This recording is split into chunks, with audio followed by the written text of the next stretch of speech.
Takuto was a terminally ill boy who reincarnated into the world of his favorite game after his death alongside his favorite game character. While the two of them decide to build an empire together just like they did in the game, they have no idea that Takuto has been reborn as the legendary king of ruin who will destroy the world so that it can be reborn. Takuto is a terminally ill boy who spends most of his time playing a civilization building strategy game called Eternal Nations. One day, as he is starting the game again after accomplishing everything, he quietly passes away. He feels like he is sinking into darkness, and when he opens his eyes, he finds himself sitting on a stone throne in the middle of a forest. He doesn't understand what is happening, but then a familiar figure appears in front of him.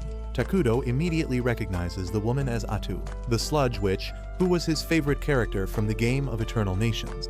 He remembers how he decided to play Eternal Nations at the most difficult level by picking up the Kingdom of Ruin and Evil, Minagra, as his starting point. Luckily, it came with Atu, a character who is incredibly weak at first, but she absorbs the abilities of the enemies she defeats and becomes the strongest by the end. Atu calls Takuto her king, and he wonders if this is some sort of role-play situation that he needs to go along with. However, Atu tells him that he doesn't need to think so hard about it, because she knows everything already.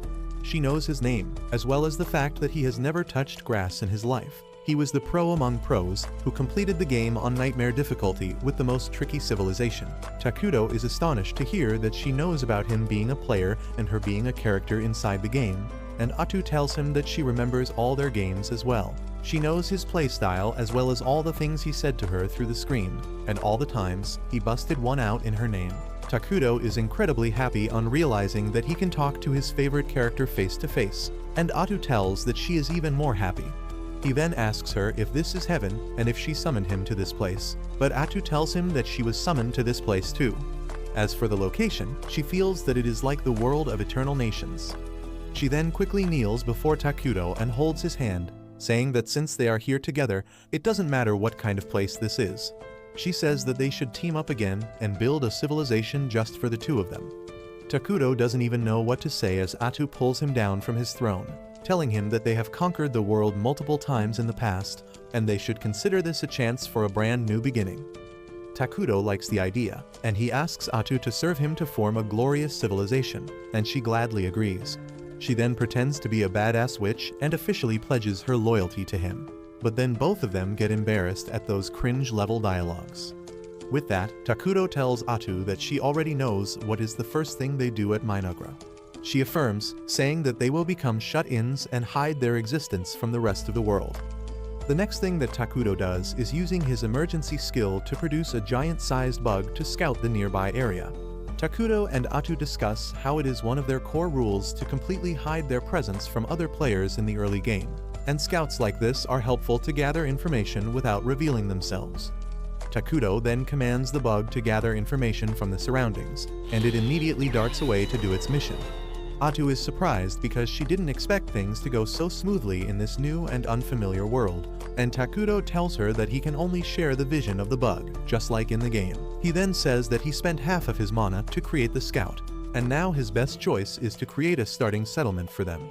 He wishes that he had a bit more mana to create a fighter to defend them, but that is not possible right now. Atu gets a bit depressed on hearing this because she is really weak right now and she can't even protect herself. Forget about Takuto. Anyway, Takuto keeps scouting the area through the bug's eyes, and he says that there is nothing but forest here. Atu gets sad because she can't help him right now, but he tells her that her presence is good enough for him, and she gets really happy on hearing this. Just then, the bug comes across a group of poor and tired dark elves. Atu says that this is a good news for them because dark elves are a neutral species, though they incline a bit towards the neutral evil side, and their kingdom is also low-key neutral evil. However, this news worries Takuto, who begins wondering if this is really the world of Eternal Nations. He begins thinking that if there is another civilization nearby, his kingdom is most certainly going to be destroyed right now. But Atu tells him that if they are in any kind of danger, they will flee away together. Takuto tells her that she couldn't be more right, and he decides to keep an eye on the Dark Elves while scouting the area some more for now. While they are doing their silly chants and celebrations, a group of Dark Elves suddenly arrives there. They are as shocked to see Takuto and Atu as they are shocked to see them, and Atu decides to put her life on the line if her master is in any sort of danger. Turns out, the leader of the Dark Elves, Gia, was on a mission to find food for his people who are too tired and hungry to move. His assistant told him that they should not be in this forest because legends say that something incredibly evil is sealed away in this place. But Gia told her that he can't back down just because of that, because his people need him. Just as he was thinking that, he suddenly came face to face with Atu and Takuto, who seemed to him like the avatar of evil. He is struck with fear as he can only see a black silhouette in place of Takuto, and now he is sure that the stories about something incredibly evil in this place are not false. He thinks that if he makes a mistake here, his entire clan could be wiped out. So he quickly kneels before Takuto and introduces himself. His followers do the same, and then Gia apologizes to Takuto for trespassing in his territory. Atu suddenly starts acting like a gangster and says that it is good to see that they know their place. She asks him why did the Dark Elves come here, and Gia begins his sob story to get some sympathy. However, Atu gets bored and tells him to get to the point quickly, scaring the shit out of him. He immediately tells her that his clan was banished by the council, and they are being persecuted even now. Suddenly, Takuto asks him if they faced great difficulty, and Gia freezes from panic. However, when Atu tells him to answer the king's question, he explains that their clan was punished unjustly, and they were forced to enter these cursed lands to stay safe. However, their food supply ended a week ago, and now his people are starving because they haven't been able to find any source of food here. Gia starts thinking about the hardships his clan faced when all they wanted was to live peacefully. He wonders if Takuto will be cruel to them too, but to his surprise, Takuto throws some apples at him, telling him that he should try them out because they are delicious. Gia has never seen apples before, and he is doubtful about them. But his followers don't have his patience, and they begin gobbling down the apples while exclaiming how sweet they are. Takuto suddenly creates some pears too, and Gia is left completely stunned. Atu asks him why is he not eating the fruits that her master has so gracefully given him, and the dark elf immediately bows before Takuto, saying that there are more people in his tribe who are starving. He wants to feed them, especially the children before himself, and Takuto takes pity on him. He starts summoning a huge amount of food, much to Atu's horror and Gia's shock. Dark elves like him have always been discriminated against because people believe they belong to the dark side, and no one has ever tried to help them before now. He asks Takuto who exactly is he, but he just tells him to take the food to his people. Gia and his followers soon return to their camp with the food, and everyone finally gets to eat till they are full. Gia, however, refuses to reveal how he got the food to other elves, but at night, while he is sitting alone by the campsite, the clan elder arrives there. He remarks that the fruits he brought earlier were different from anything he has seen in his long life, and they were more tasty than any other fruit. He asks Gia where did he get those fruits from, and he tells the elder about his meeting with the legendary evil being. The elder is shocked because Gia met the King of Ruin who is mentioned in ancient books. He says that according to those books, when the world has become too full, the King of Ruin will appear and destroy the world so it can have a fresh start. Gia feels like Takuto meets the description of the King of Ruin, but truth be told, he couldn't even understand a single thing that Takuto said, and he only acted on hints that he got from Atu's behavior. The elder is not sure about that part yet, but he asks Gia if he gave Takuto anything in return for the food. He says that he didn't give anything in return, and the elder says that no evil being would show mercy to someone without getting something in return. Gia, however, believes that Takuto is a merciful being who took pity on his people's suffering, and that angers the elder.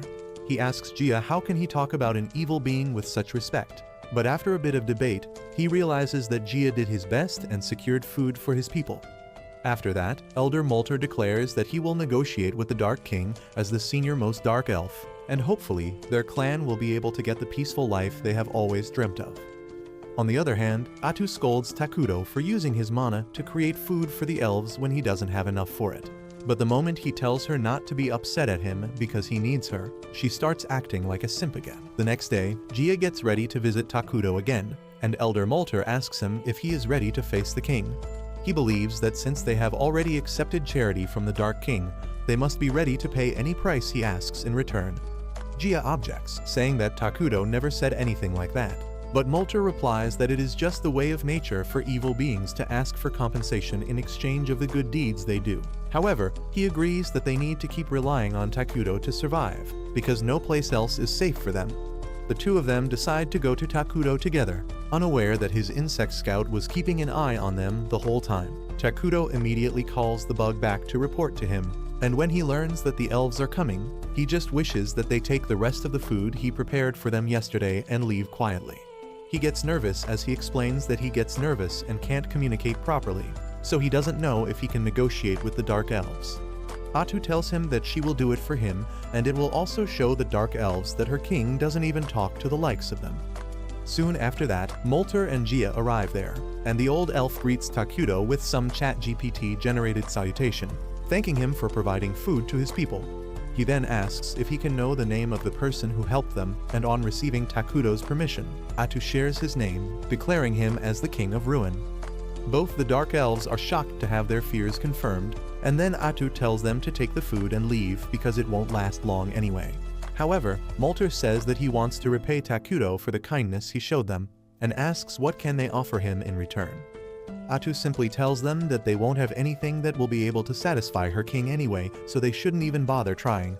She asks the elves if they really have anything they even consider valuable, and Molter hesitates because there is nothing like that with them anymore. Atu gives him a death stare on seeing him hesitate and asks if he is plotting something. Molter starts panicking and Takuto realizes that the negotiation is going very badly now. He suddenly calls Atu to discuss their approach, and she gets mad because Takuto is planning to be too lenient. She tells him that these two losers don't even know how to negotiate, and at this rate, they will only become obstacles in his path. She suggests killing them all and putting their heads on pillars around their base, but Takuto asks her to stop turning into that one Austrian painter. He says that the elves just want to coexist peacefully with him, and they want to pay him back for the same reason. He suggests that they ask them to pay in a way they can rather than giving them food for free, because it will keep their relationships with the elves good. Atu can't argue with that, and she tells the elves that her king has decided to accept their offerings. On seeing the relief on Molter's face, both Takuto and Atu realize that he was so nervous because he thought of Takuto as the typical evil being. Atu rebukes him for that, but then she gets confused about what to ask in return for the food. Suddenly, Takuto gets an idea, and he tells her to ask the elves about the outside world. Molter is really glad to hear this, and he swears to tell Takuto everything he has seen and heard in the outside world in detail. Atu says that once he has done that, he is supposed to leave the forest with his tribe immediately, and that shocks both Gia and Molter. They say that they would like to keep living in the forest under Takuto's mercy, but Atu tells them to stop being greedy if they want to live. Gia tries to argue, but Molter shuts him up, saying that they need to obey the command of the king. They begin to leave, but now Takuto feels bad for casting them out. He suddenly gets an idea and tells Molter and Gia to become his citizens. Both of them are shocked to hear this, but not as much as Atu, who asks Takuto what the hell is he doing. He reminds her about the refugee system in the game, which allows them to take in different species as their citizens. He remarks that since Dark Elves are a neutral species, they will easily adapt to the evil attribute of their kingdom, and then they can coexist with the other species living in their kingdom. Atu is still doubtful because species with evil alignment tend to have conflicts among each other. But Takuto reminds her that their main species called homunculi look like humans that were taken apart and put back poorly, and they can't spend all their time with them. Atu immediately agrees with him as soon as the creepy image of the homunculi pops up in her mind. She turns to the two elves, telling them that Takuto plans to build a kingdom here soon, and he is ready to accept them as his citizens if they pledge to serve him. Molter is taken aback at this, and he asks Atu what will happen if they choose to become his citizens, and she makes it clear that they will become evil beings, but she tells them that it is more fun than they think to be evil. Soon after that, Takuto and Atu head to the settlement of the Dark Elves, where everyone is ready to welcome him. Everyone is terrified of him, and some of the weaker ones faint just on seeing one glimpse of him. Takuto takes his throne with Atu by his side, who tells the Dark Elves that now they are going to become the citizens of their kingdom Minegra.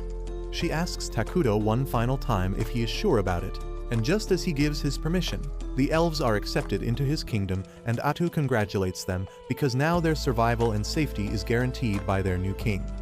Gia wonders if that is all because he doesn't feel any different even though he should have become an evil being.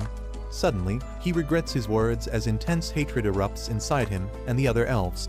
They think about the people who hurt and prosecuted their kind and are filled with the desire to get revenge, and the two normal elves with them are worried about them. Seeing everyone suffering, Takuto asks them if they are fine, and Gia is moved to tears on realizing that someone cares for him and his people now. The Dark Elves start cheering on Takuto with tears in their eyes, and he is low-key overwhelmed by this. A few days later, Takuto receives a map of the continent from Molter, and he crashes out just as he sees it. Atu asks him what is wrong, and he tells her to look at the map and see what a shitty starting position they have.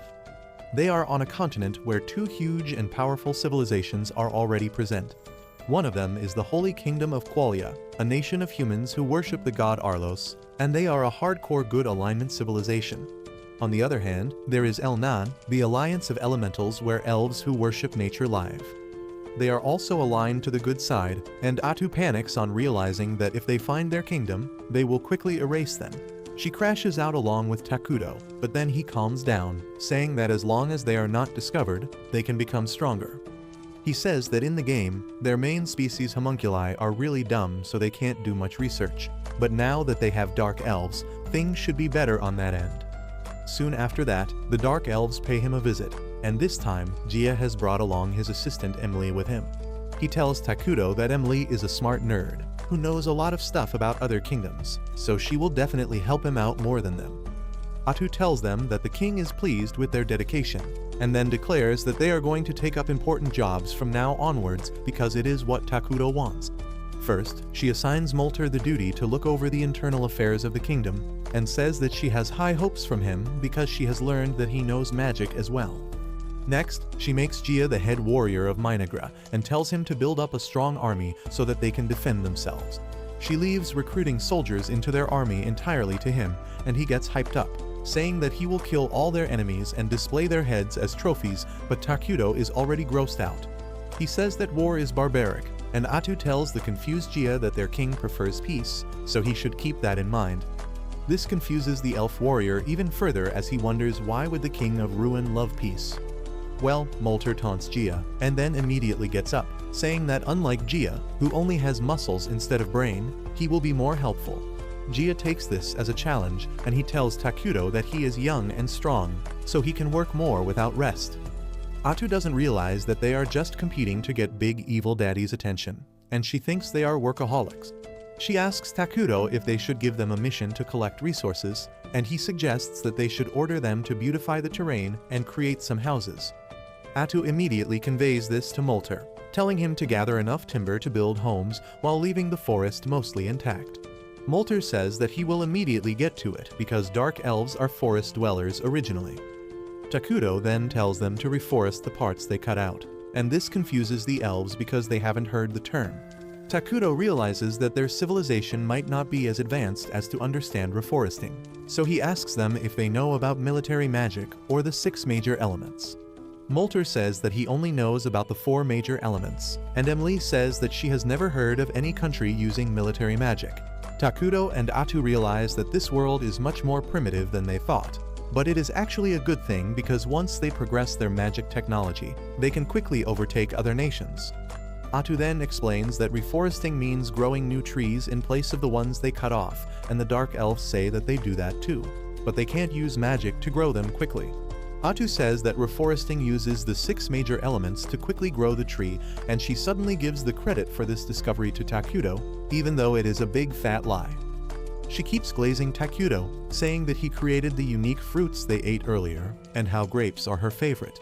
Emily agrees with Atu and says that she tried planting the grape seeds and some plants have already sprouted. This comes as surprising news to Takuto, who didn't think it would be possible to grow anything here. However, he quickly realizes that he could create the fruits from Earth here with magic, which means he might be able to create other things. He tests his theory out by creating a coin, and realizes that he can create gunpowder and other science stuff. In that way, he can advance his civilization much faster than other kingdoms.